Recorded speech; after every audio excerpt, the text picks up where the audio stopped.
Bacon jalapeno jam. Very delicious, very easy to put together. As the name of this jam implies, there is 12 ounces of hickory smoked bacon and of course jalapenos. I'm keeping things really easy, only 7 ingredients for this. The first step that we need to do is wash the apple and the peppers.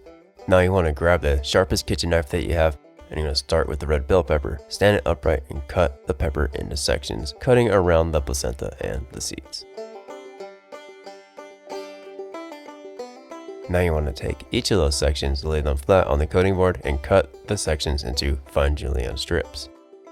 Take those strips, turn them sideways, and run your knife, keeping your knife blade rested right against your knuckle, and letting your knuckle guide the knife blade, keeping your fingertips tucked in, and you're going to cut the julienne strips into what is called a brunoise. Cutting up all these ingredients with my knife is my preferred way because I like the ingredients having a nice uniform shape and size. But if you want to tuck all these ingredients into a food processor, obviously that's something that you could do.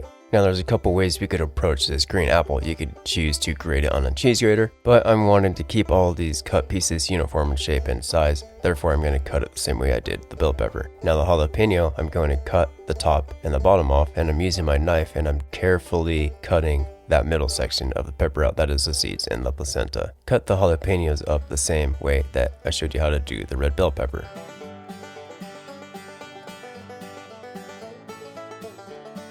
So the last thing that we need to cut up is 12 ounces of hickory smoked bacon. I found that this is easiest when you chuck it in the freezer for about 30 minutes so that it's partially frozen, alright? Cut the bacon strips into 3 sections like I'm showing you right there.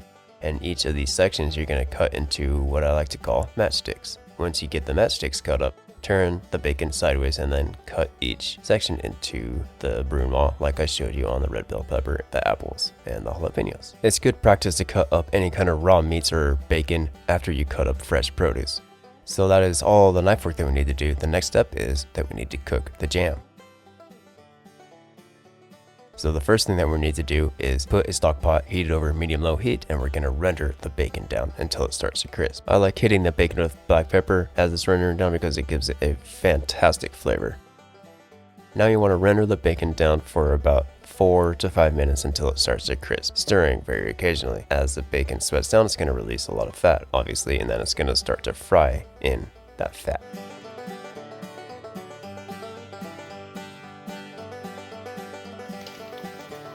Once the bacon does start to crisp like that, I'm using a slotted spoon and removing the bacon from the stock pot and putting it onto a paper towel lined plate.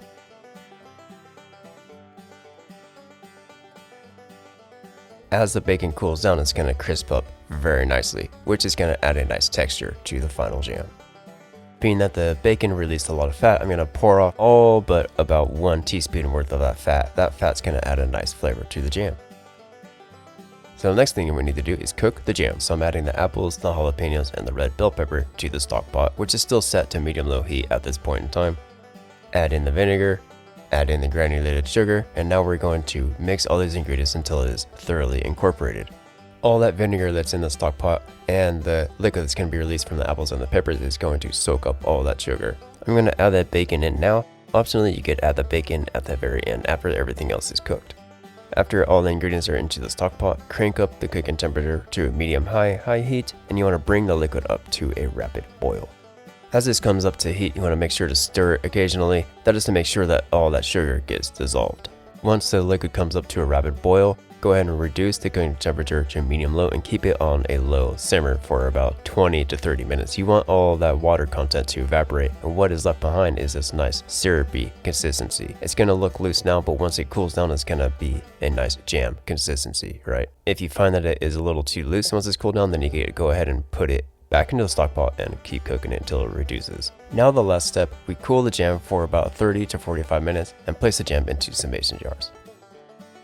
So this should stay good for about 1 to 2 months in the refrigerator. This has a high enough sugar/vinegar content to it that it should last quite some time. There's a whole jarring process that people like to do if they want to keep it stored in the pantry. I'll leave a couple of links in the description for you if you want to go ahead and check out how to do that. This jam has a beautiful balance of spicy, sweet, and saltiness to it. Goes great on so many things. I mean, I'm thinking like grilled chicken, tri-tip. I just happen to have a nice hankering for grilled cheese and some avocado today, so that absolutely went really great on that too. One other thing that just came to mind that this would be absolutely delicious on is a nice toasted sliced baguette with some fresh pear, maybe some freshly shaved Parmesan, and this bacon jalapeno jam to top it all off with, right?